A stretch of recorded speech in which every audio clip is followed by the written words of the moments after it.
Military culture is a dynamic social environment that shapes the identities, worldviews, and interactions of military members and their families. It's a common thread of shared values, beliefs, behaviors, norms, symbols, traditions, and practices. While the majority of this module will be aimed at the financial considerations, it's important to remember the psychological and emotional impact of ending military service, regardless of the time spent in active duty or the reason for separating. You will find that as the mentor, as you create the brave space for the participant to share, it's appropriate to encourage them to talk about their feelings surrounding this loss. While therapeutic conversations are outside the scope of engagement, it's important to be aware that feelings created from loss of income, rank, culture, and active service may affect their motivation and sense of purpose or even self-efficacy. Being supportive of feelings that are shared, celebrating their current self, and encouraging opportunities of the future will be valuable. We will begin this module with understanding separation. Separation and discharge are the terms used for leaving military service. Separation refers to the way, and discharge refers to how it is categorized. Military separation is a very broad term that refers to a service member leaving military, either voluntarily or involuntarily. Separation is less important than discharge, as discharge can have implications in the post-service world. The discharge status will be found on the DD-214, which is the official certificate of release from military service. This is an important document to keep track of. While you're not expected to know the details of each type of discharge, it is helpful to understand their impact in the civilian world. An honorable discharge is the best status. General, under honorable conditions, and uncharacterized are good but neutral. Under these conditions, the veteran who is otherwise eligible to all rights and benefits under the Uniformed Services Employment and Reemployment Rights Act. This is a federal law protecting active duty and veterans' job rights. Other than honorable, bad conduct and dishonorable discharge result in the restriction of entitlements and protections. Dishonorable and bad conduct are punitive discharges. Other than honorable discharge is an administrative discharge. You can find a more detailed description of each type of discharge in the resources.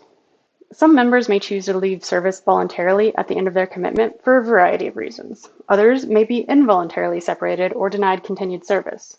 The majority of separations will result in being ineligible for the defined benefit portion of the retirement, the pension, due to not completing at least 20 years of creditable service. If you remember, this is why the Department of Defense introduced the changes now established in the blended retirement system, to ensure more separating service members left with some retirement savings. While they will no longer receive a pension, they are entitled to their TSP contributions and, if vested, the contributions made to the TSP by the DoD. Voluntary separation will likely indicate meaningful thought has gone into the decision and civilian employment is lined up. They have factored in most of their financial and lifestyle considerations, and they are ready for the transition.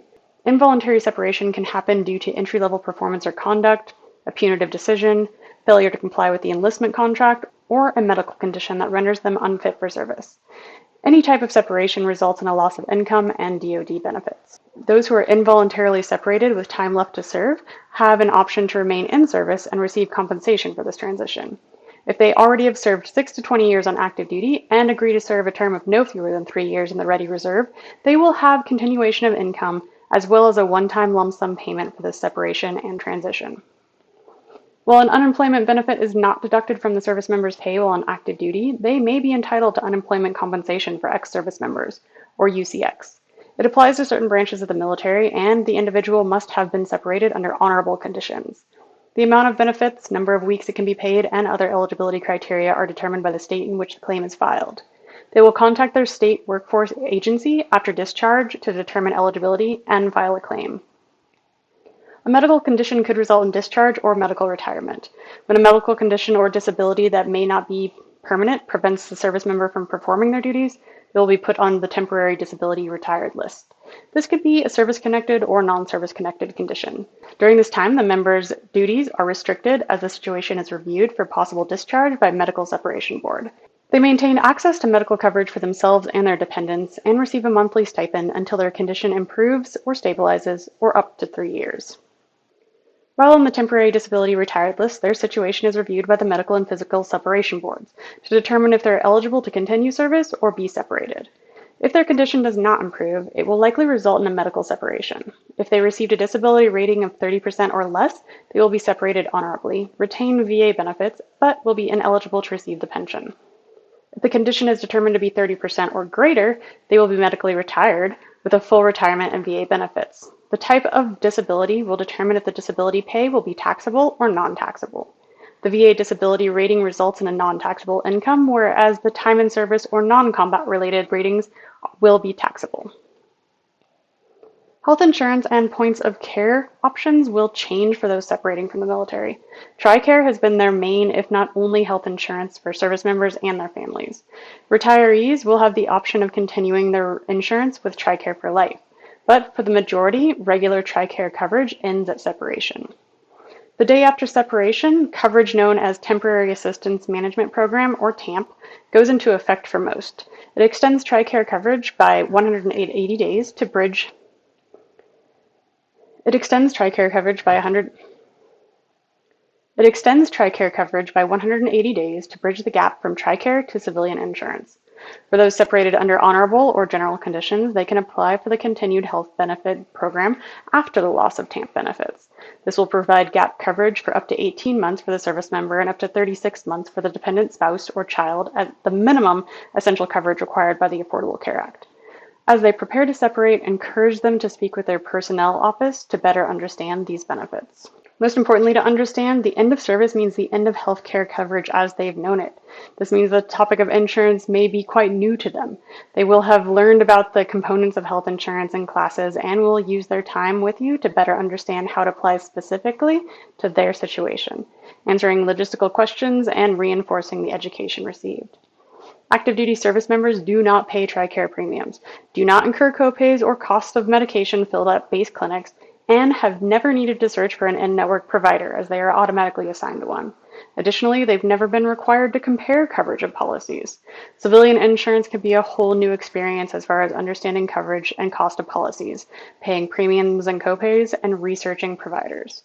For those with dependents, they will be familiar with the concept of premiums and potentially medication costs, but the price points will have been far less than what they are likely to encounter in the civilian market. Additionally, if their family was on TRICARE Prime, they will likely be unfamiliar with copays as all services, including being seen at civilian urgent care clinics, were covered in full. Helping them understand the value of insurance as an employee benefit will be valuable. Additionally, they may need to be reintroduced to the HSA and FSA, the differences in how advantageous an HSA can be. You might also find that they need help understanding and navigating the health insurance marketplace through healthcare.gov or their state, if their employer does not offer healthcare or they are without employment. VA healthcare services are also offered in different levels to veterans who are discharged honorably. The cost and services provided are handled on a tiered level of disability ratings and income limits. It's important to remember that in order to take advantage of those services, they need to be in the vicinity of a VA health clinic. Eligibility is determined by service history, VA disability rating, income, and other factors. They will visit the U.S. Department of Veterans Affairs website to determine their eligibility and apply for benefits. Protections afforded by the Service Members Civil Relief Act, SCRA, also stop with the end of service. There is often a 1-year grace period upon end of service. Participants will need to take any considerations into the effects this may have on their finances. For example, will they see an increase in interest rates that cause a rise in minimum payments due? Or are they considering moving before their rental lease ends, potentially incurring fees? This is a simple yet often overlooked consideration. There are also a few tax considerations to be made when separation has been indicated. States have different tax rules as well as benefits afforded to veterans. Perhaps they've never experienced state income tax. Maybe their active duty status has afforded property or tax exemptions that they will now incur. Do they owe back taxes that were once protected against by the SCRA? Some states also offer added benefits for veterans, from free college tuition and employment resources, certain tax breaks, specialized license plates, and even some provide a cash bonus just for having served in the military. Choosing the post-service state of residency can be impactful. It is possible upon separation to have a leave balance, better known as a paid time off balance. There are 2 options for unused leave. The first, and beneficial for most, is to invoke what's known as terminal leave and use the remaining leave after they leave service. Similar to using leave regularly, terminal leave affords the option to pick a last day of work and use up the remaining leave to the end of their commitment. They do not need to return to the duty station when terminal leave is completed. The biggest benefit for going on terminal leave is that pay and other entitlements remain intact through the end of terminal leave. This can be a helpful buffer when transitioning to civilian employment. Military benefits can be received along with civilian benefits. The second option is to sell the unused leave and receive a taxable lump sum payment. Selling the leave stops the paycheck and other entitlements. Technically, in the case of urgent or unforeseen circumstances, or when the military deems it necessary, those on terminal leave can be recalled since they are technically still on commitment, but this is an incredibly rare case.